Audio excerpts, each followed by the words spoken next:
glorify sex. Eyes that mock our sacred institutions. Bedroom eyes, they call them in a bygone day. They're the eyes of a man whose lust knows no bounds. Well, hello everybody. Welcome back to Horny Creek. My name is Mark.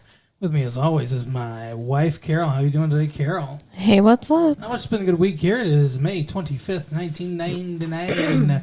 One day before your birthday. Yeah. Birthday fever we've got. Although, in reality, we're both working on my birthday, and Right. they're not doing anything fun on my birthday, but that's okay. So for your birthday, we watched the least horny episode of Horny Creek Agreed. ever. I don't think there was a shred of horny in the whole thing. No, there was several anti-horny things that happened. Anti-horny. You're funny.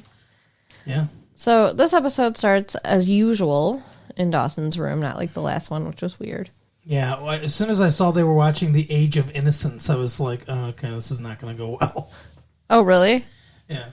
Huh, because I don't know that movie, so. That's that kind of, like, and the conversation they have at the beginning sort of heavily foreshadows everything that's going to happen. Well, I don't know. Joey walks out of that room being like, we're going to get the happy ending. Smile, smile. Yeah, The Age of Innocence is Daniel Day-Lewis and Michelle Pfeiffer and Winona Ryder, I think is that it.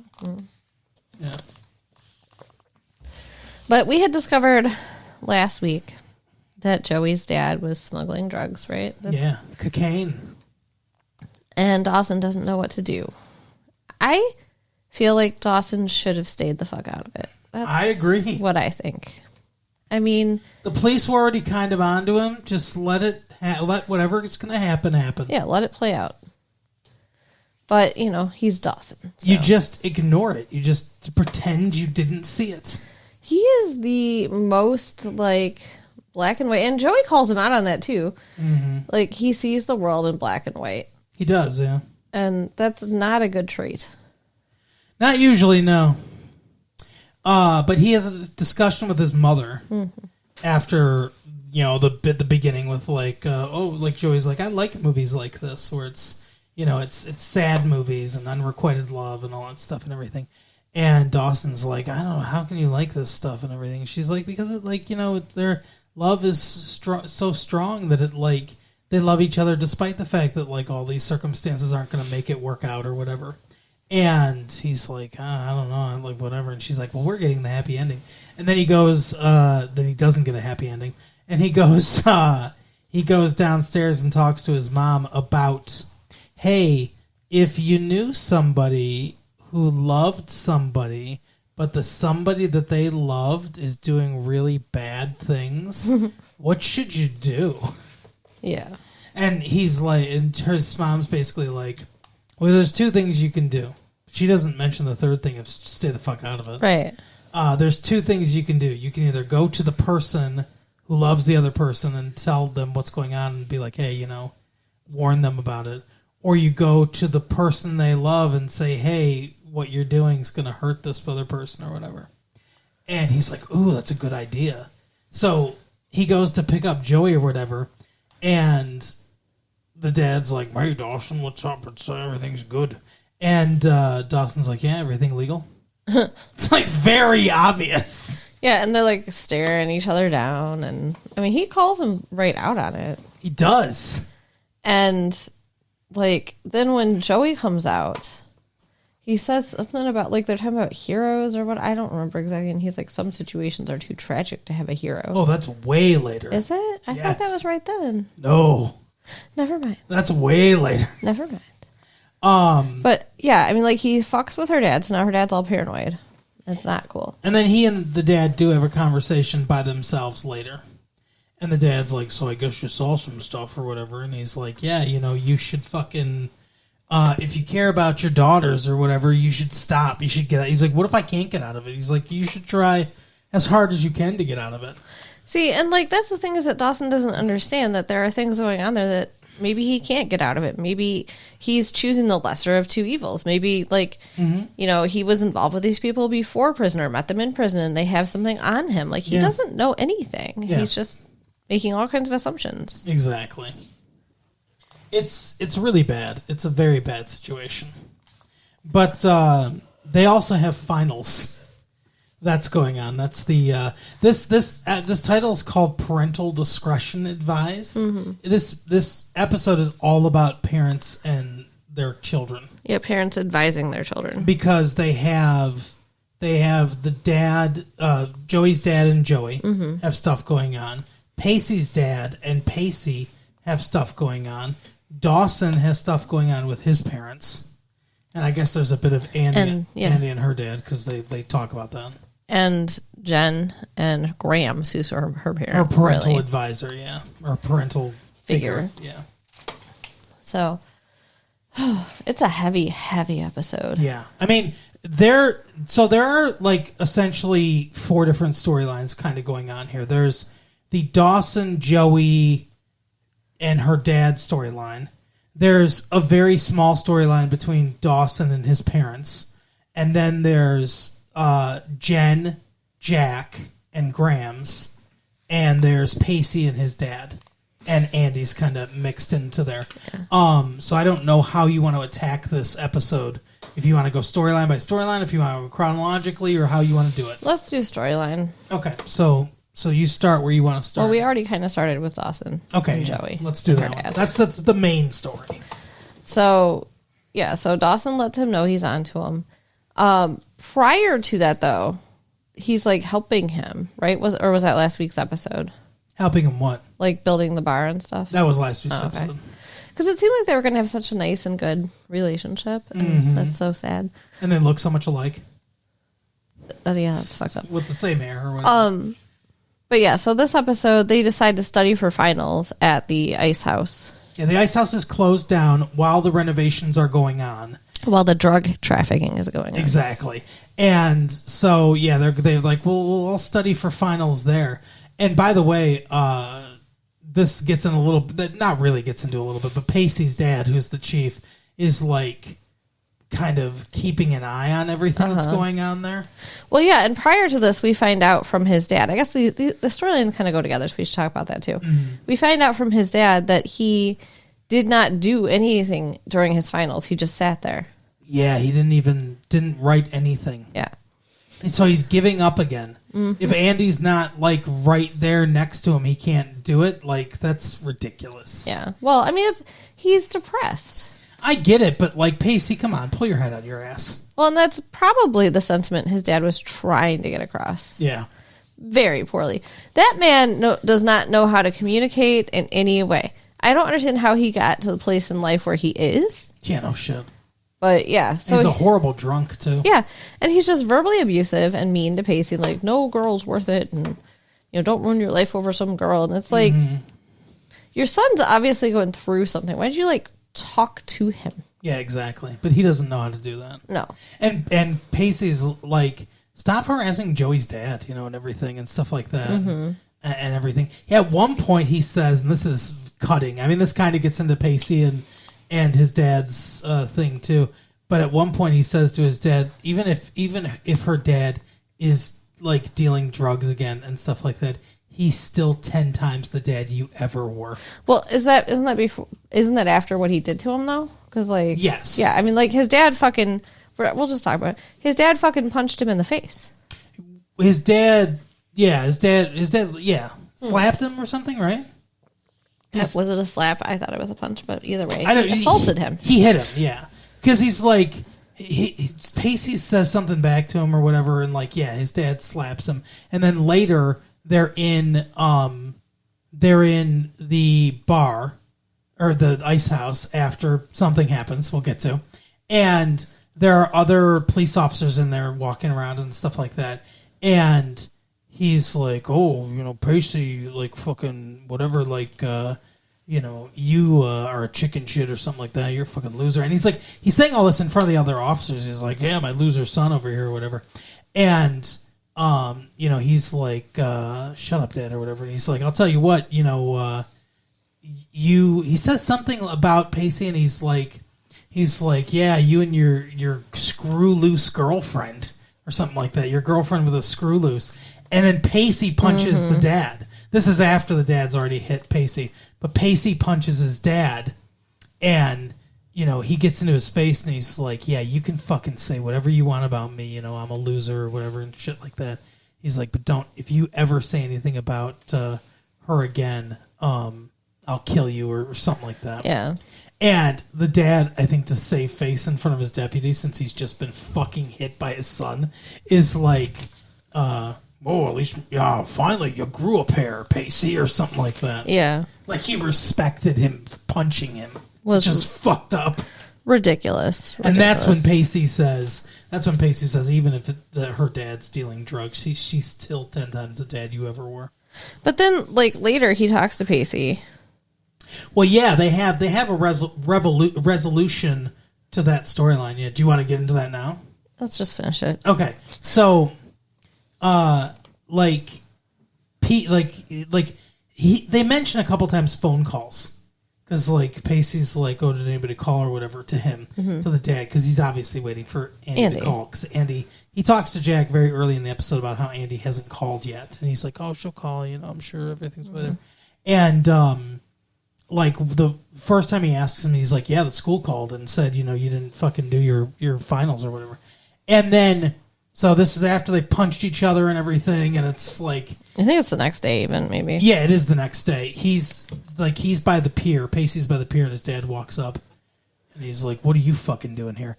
And he goes, he says, you got another phone call from Andy, or whatever. Mm-hmm. He's like, we talked for a long time. She's a chatty girl, that one. And he tells him that he realizes that he deserved to be punched, and that after he talked to Andy, he realized that he didn't know Pacey. Yeah, because she said you were her hero. He's like, that was good to hear, and everything. And he's like, I realized that I didn't know anything about this woman that you love or whatever. And he's like, and then I thought about it more, and I realized she was talking about you, that I didn't know you at all. Mm-hmm. And it's nice. It's sweet. It's a nice moment. They hug each other. He goes, she wanted me to give you something. It was so cute. And he's really almost gingerly goes to hug him or whatever. And then Pacey hugs him and starts crying. He's like, oh my God, Dad, I miss her so much. And he's like, it's very emotional and everything. Yeah. It was a nice scene and everything. And what's his name? Joshua Jackson is good in the scene. But, it's weird to me that this dad is such an asshole, and this one conversation with Andy just turned him all around. Well, it's not just that one conversation, though, because it was also, I think, everything before it with, him and Pacey physically fighting and, all of that. I think they were kind of on a precipice. Yeah, I guess that makes sense. It just, I don't know. It's weird to me that this father has the capacity to change. I guess I'm glad he does, but I don't know. It seems like more might have had to happen. But I guess, if she starts talking to him about all the stuff she loves about Pacey and everything, and he's like, well, Pacey does this, Pacey does that. You're he probably wouldn't. And Pacey had turned himself around. Yeah. He had started doing well in school and everything. So that probably contributed to it too, actually. Well, and the dad said that he talked to the school because he realized that Pacey's going through something. And that they're going to let him do his finals next week. Which is nice. Yeah. So that surprised me more than anything that he took the time to do that. So maybe there will actually be some sort of peace between Pacey and his dad. I hope so. Who's been an asshole the entire time. His brother is just dead. Yeah, he's not around anymore. His brother was killed on duty, and that's it. He's just gone. But yeah, so Mr. Whatever. Potato Head. What? Potato Head. No. What the fuck is Pacey? Witter. Yeah, Mr. Witter is just hanging around a lot because he's watching Mr. Potter. Yeah. So Potter. The kids are all hanging out in the icebox to study for their finals. Ice House, yeah. Icebox was the star player in Little Giants. Okay. The lady. But the dad had invited them to do that, which I feel like was irresponsible considering that's where he's storing all his drugs. Yeah. He's got piles of cocaine. Yeah. And he's like, oh, help yourself to anything in the fridge. Like, he thinks he's being a good dad. Help yourself to cocaine. But you don't have your kids around that. Yeah. And here's why. Yeah. While they're studying, first the sheriff comes in and he's like, hey, what's going on? And just kind of checks things out and lets him know he's watching him. He's like, hey, can I talk to you for a second, Mr. Potter? And Joey's all defensive of him. And she goes in there, can I help you with something? Like, did you get what you needed? Like, get out of here, basically. And while this is going on, somebody threw a flaming... Molotov cocktails, what they're called. Through the window. So the back of the ice house is on fire. Yeah. That's where all the cocaine is. Exactly. And when... it must have been their aim, right? Right. To burn up the cocaine. When Mr. Potter sees that, he starts trying to destroy the cocaine, like pouring it down the toilet. He doesn't try to get out to safety. He doesn't warn the children. Yeah. I mean, the first thing he should have done is be like, Joey, friends of Joey, get out of here. Friends of Joey.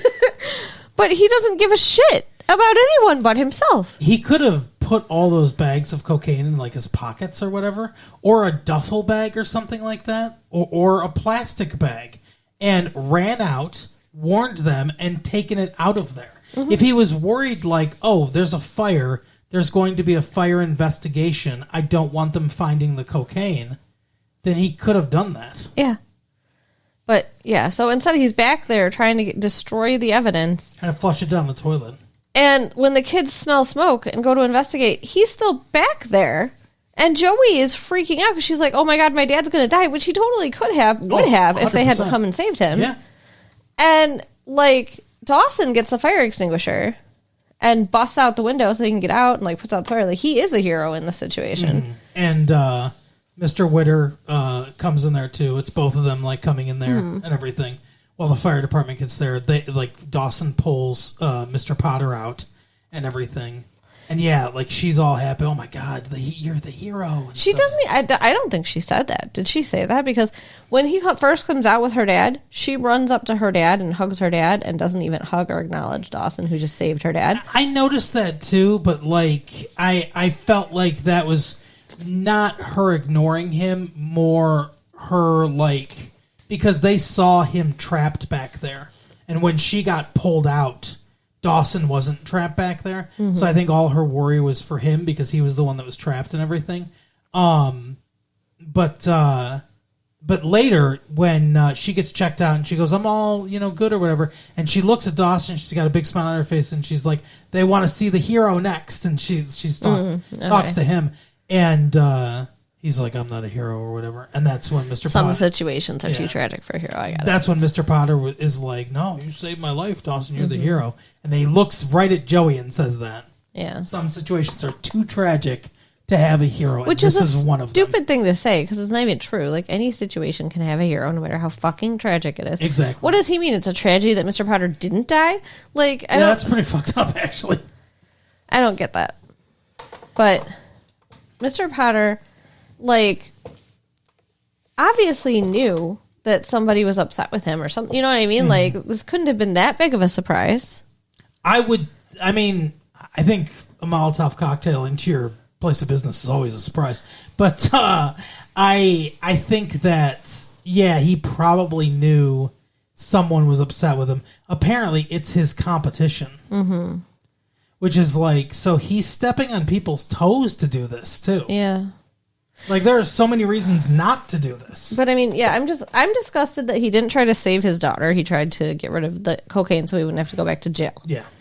And I think he's a terrible person. I think it was stupid that he had the kids there in the first place. Mm-hmm. And if he hadn't, then either he would have died there. Yeah. Or it just would have burned down empty because maybe he wouldn't have been there. Right. The cocaine could have just burned. Yeah, that's what I thought too. Because it doesn't show him getting rid of all the cocaine. There's so many bags of cocaine there. I don't even think you could flush that much cocaine. It clogged the toilet. Yeah, I feel like that there'd be so much, there'd be traces of it left in the toilet. They could easily just test that. Yeah. But I don't think he got to destroy all of it. I think it did just burn up. So, whatever, waste of time. And wasting money. How much money did he spend on that cocaine? Right. Like, that's the thing is he's talking about, like, oh, I want to make money for my family and shit like that and everything. You had enough money to buy a lot of cocaine. That was True. That was literally probably, I don't know, 10 pounds of cocaine? Yeah, that's true. So, Dawson, after, having told Mr. Potter, hey, stop it, and that not working out the way he wanted it to, decides that he now must tell Joey. Because, and then the police get involved in this conversation, and the parents say there's nothing. He tells the parents after the fire. He tells his mom and dad. He tells his mom and dad. We don't see that, but that's clearly what happens. Yeah. But he tells his mom and dad what's going on, and they're like, you have to go to the police. They're like, this situation has become dangerous. There's obviously, to any of you could have been hurt. You need to go to the police. That's the only thing left to do. Do you agree? I mean, the situation is either stay away from the dad or go to the police, I guess. But, at this point, yeah, what if his rivals or whatever do, a drive-by shooting next? Mm-hmm. It's dangerous. If they're willing to burn down a building where people are in, that's pretty fucking dangerous. Yeah. So it's you don't want to associate or be around that person. But he's dating his daughter. Well, and Dawson doesn't want anything happening to Joey. Exactly. So it's a precarious situation. And he goes, oh, there's one other thing I can do. And that's when he goes to Joey and says to Joey, what I'm about to say you're not going to want to hear. You're not going to like to hear. So I'm just going to say it fast. And prior to this, she got, with the whole there's no heroes or whatever, he's being very obvious. Mm-hmm. She got a feeling like something's not right here. And her and Bessie and the little baby and stuff are in the house after the fire with the dad. And Joey says, swear to me that you're not dealing drugs again. And he lies and says twice. He's not. Yeah, he lies twice and says he's not dealing drugs. And she's like, okay, and she believes him. And then Dawson is like, yeah, he's dealing drugs. I saw it. And she's like, you're lying. I don't believe you. He said he wasn't, and all this shit and everything. And he's like, it's, we have to go to the police. This is a dangerous situation or whatever. Yeah. And that's when she starts talking about how he sees the world in black and white and she sees gray and all that stuff. And she's like, we won't survive this. You have to stop because we're not going to survive this or whatever. And I'm thinking, this is dumb. What does this have to do with him? What do you mean? The situation. The dad is the one doing the bad thing. Mm-hmm. He happened to see it. That's not his fault that he saw it. But he's making her, he's putting... Her dad is definitely the one to blame for creating the situation. Dawson is putting her in a situation where he's, pitting her against her father. I guess. And that's I think, what her problem with him is in this. I suppose. But, so they do go to the police, and the police are explaining how there are the rival drug gangs, and, they want to get her dad to tell on the other drug dealers. And if not, they'll eventually get the other drug dealers to tell on her dad. Yeah. So it's in his benefit for them to get him. Right. Basically. Which is I don't understand why they couldn't just go to the dad and be like, look, we talked to the police. Here's how you get out of this. Mm-hmm. I don't get it. That would have been better. But instead, Joey goes to talk to her dad. When she walked in the room, it looked like she was in physical pain. Mm-hmm. And I thought to myself, is she so anguished and hurt by this conversation and everything that she's walking like that? She's such a good actress. I knew right away. You knew right away. I knew right away what was going on. And because she says, I can't believe you're making me do this. It's being stuffed down my throat. I was like, yeah, they're going to make her wear a wire, of course. Mm-hmm. They're entrapping her own. It's not really entrapment, but she's getting her own dad. Yep. So, yeah, she goes and talks to him and gets him to confess while she's wearing a wire. Mm-hmm. And then she shows him the wire, and she's like, I'm so sorry, and she just looks so broken. And they arrest him. I think he forgives her. Oh, yeah, I do too. I don't think he's even mad at her. No, it's like, I think he blames himself, and he should. Like, he said he wished that he died in the fire. And, you know. Bessie won't even look at him when they take him out of the house. And then... Well, she wasn't at the ice house, but he put her and her baby in danger. Yeah. Too. Like, if he's doing this shit and people are going to come after him, they could easily come after his family for collateral. Mm-hmm. You know, like, I mean, that's... Yeah, you don't do that shit. If you have a family... I mean, people shouldn't be, like, dealing drugs and shit anyway. But if you have a family, you don't do that. You don't put your family in danger like that. Single men of the world, you should be the drug dealers. So, yeah. Then I noticed, too, though, that, like, while Bessie and Joey are by each other, they don't comfort each other or anything. I feel like there's a rift there, too. I do, too. And then Joey tells Dawson. She talks to Dawson. Like, I actually took notes and I wrote down what they frickin' said to each other. Well, she throws his words back at him by saying, what I'm about to say, you're not going to like, so I'll say it fast. And she's so mean about it. Yeah, he's Dawson tells her, you did the right thing. And she said, no, you did. What I did, the word right doesn't even come close to it. So she feels like terrible for betraying her dad. And he said, we did what we had to. And she's like, I hope one day I will be able to forgive my father. I don't know if I will forgive myself, but I know that I'll never forgive you, and I don't want to know you. That is so fucked up. Like, Agreed. that is way too much. Yeah. I get you're upset and you decide to turn it on the person that you trust most in the world because you know he'll forgive you. That's why people do that shit. But that was too far.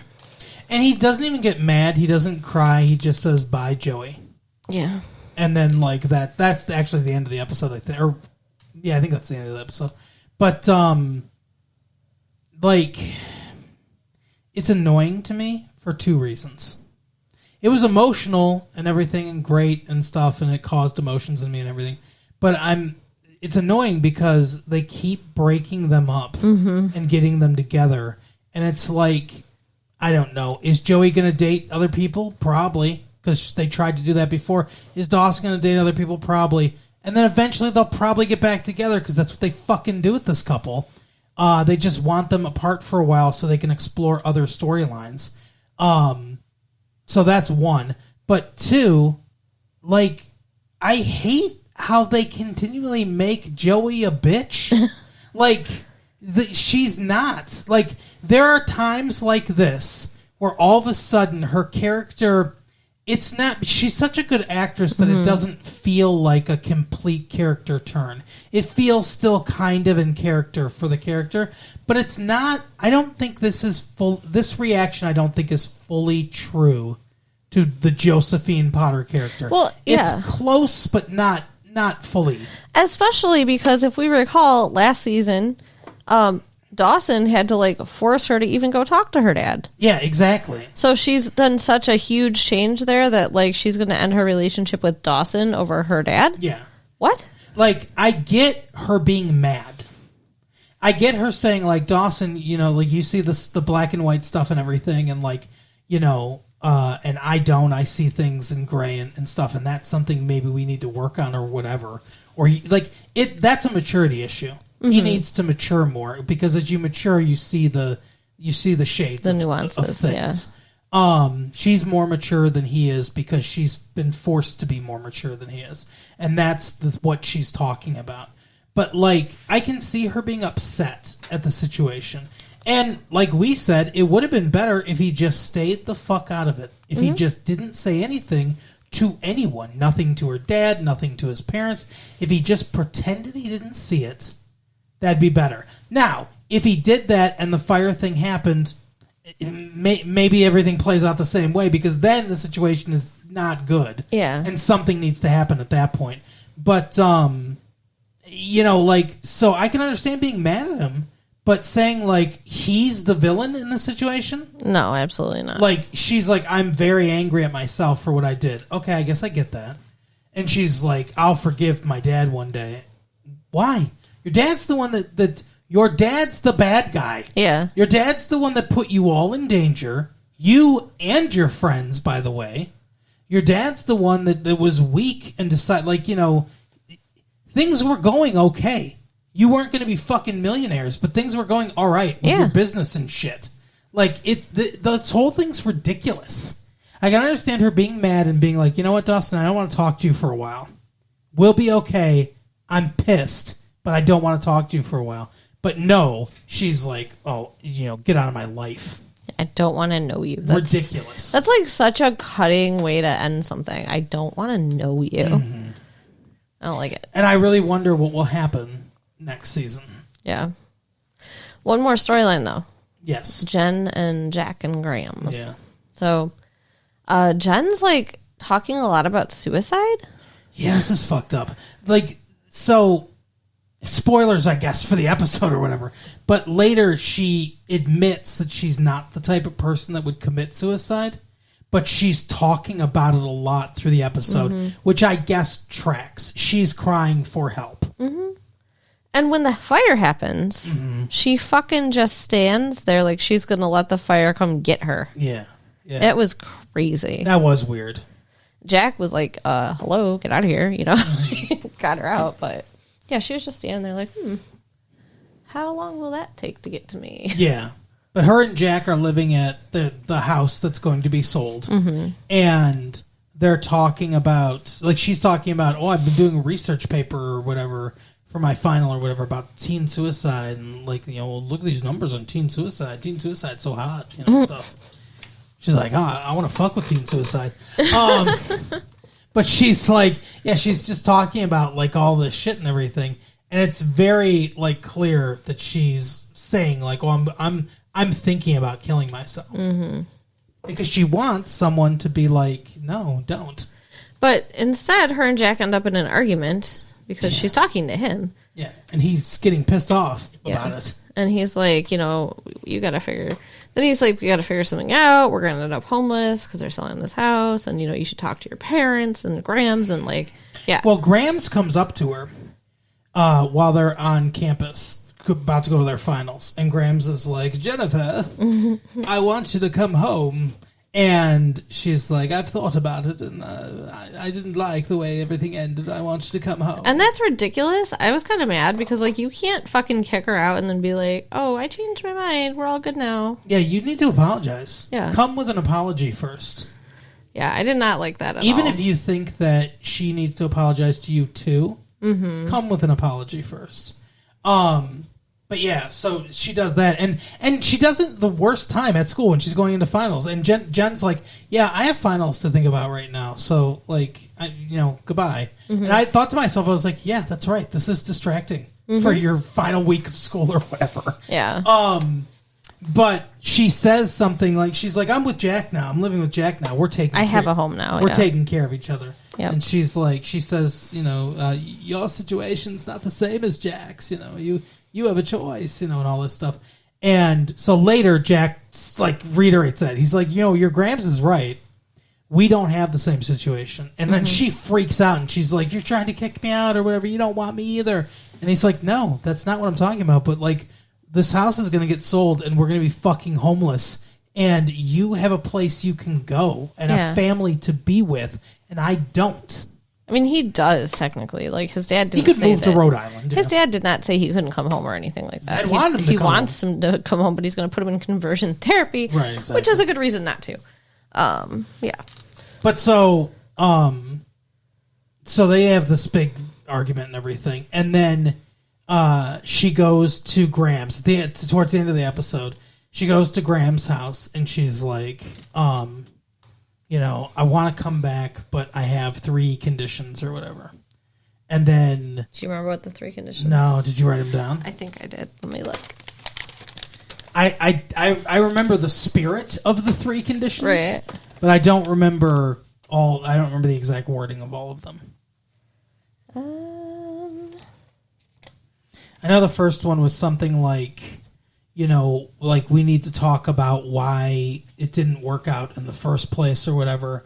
And she was like, it was basically, so the spirit of the first 2 was basically like, look, we have differences. We need to respect our differences. You need to acknowledge I've been through a lot and that I don't need your judgment. I need your support. Especially I don't need your biblical judgment. Like, I need to be supported by you and stuff. And, like, I think the second one was basically like, I want a family and I want us to treat each other like family and to help each other and not tear each other down and stick up for each other and all that stuff. She said she didn't want a guardian. She said, I don't need a guardian to take care of me. Yeah. I need family. Yeah. And then she's like, what's the third?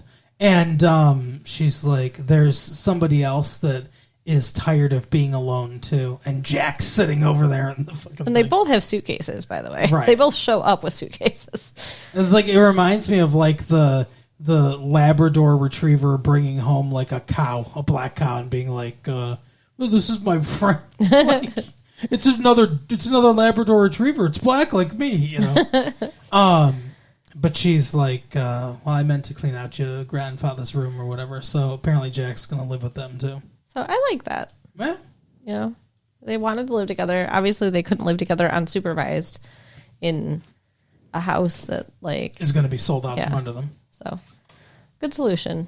And I'm glad she made up with Grams. Like, Grams' character adds something to the show. Yeah, I mean, I like Graham's character for the most part. She can be a bit much. Yeah. She's definitely somewhat overbearing, but I think that's the whole point, is like she's going to chill out a little bit. I hope so. And I feel like Jen's character is the most tragic character in the entire show. You think so? Yes. Because she is rejected by her parents. Yeah. Like, I mean, think about that. Like, your parents just being like, we don't want you around. It's fucked up, you know? And she's been through a lot of shit, like, you know, drugs and sex and shit like that, stuff that she experienced when she was way too young to experience that stuff. Yeah. So, yeah, like, I think she's a very tragic character. There is one more thing that happens. Dawson's mom, Mrs. Leary, decides she is going to Philadelphia. Yeah. Because Mitch is there, and he's like, oh, we raised a good kid. He narked on the guy or whatever. And she's like, yeah, the one good thing we did or whatever. And he's like, so you're going to Philadelphia? And he's like, maybe we could have what we had or whatever. He gets on his knees, like he's going to propose again to her and stuff like that. And it's like, where the fuck was this last episode, you jackass? Yeah, they can't get on the same page. And she says, I think rightly, what you want is what we had, and if we get together now, that's not what we're going to have. Yeah. What she didn't say, what she should have said, is because I ruined it. Because she says something like, you know, we lost it or whatever, and it's like, no, you ruined it. Like, you ruined the relationship you guys had. But she should have owned that a little bit more, I think. Yeah. But, she's like, so I'm going to Philadelphia because I think it's the best thing for us, and maybe eventually we can rebuild what we had. So they're going to do long distance, I guess, and, like, I mean, Is that what you thought? Not a relationship, but they're going to, she's going to visit as much as she can. Dawson will come in the summer. They're going to see each other. Like, they're going to build up their lives separate from each other, but they're still holding open the possibility of reconciling. And I anticipate they're going to continue to talk to each other and maybe try to rebuild a relationship, but they can't just jump back into it. They need to work on themselves, and they need to work on each other. They need to build that together. So that's what I got out of what she was saying. Okay. Because she said, like, maybe we can find it again. So she left some hope. Yeah. Okay. So that and that's another thing too. I don't know how long this show's gonna last. This one's only been on 2 seasons. Unlike 90210, which has been on fucking 9, and what's the other show we do, Buffy? Yeah, which has been on 3 seasons. This is a season behind Buffy. It's sister show, basically. The 2 big hits on WB. So I don't know how long it's going to last, but I imagine that's what they want their end game to be. is for the parents to get back together. I guess we'll see. Yeah. But anyway, that is the episode for the week. Carol, tell people where their parents can get back together. Okay. You can write us at latefee1994@aol.com. Check out our website at www.retrolatefee.com. Yes. And share the tapes with your friends. Always see you next time. Bye. Bye.